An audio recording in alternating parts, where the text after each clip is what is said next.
Nih datangnya, belatung disiramnya langsung dibakarnya nih.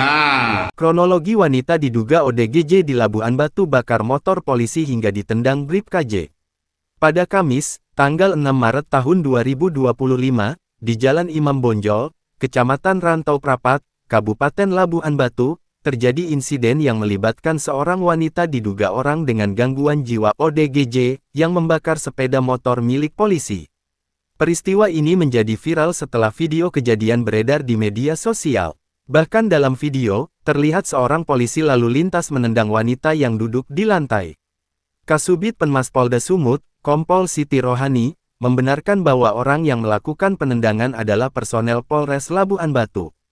Sosok polisi tersebut ialah BribKJ. BribKJ melakukan tindakan tersebut lantaran kesal motornya dibakar oleh wanita ODGJ tersebut. Berdasarkan rekaman CCTV, awalnya tampak seorang wanita diduga ODGJ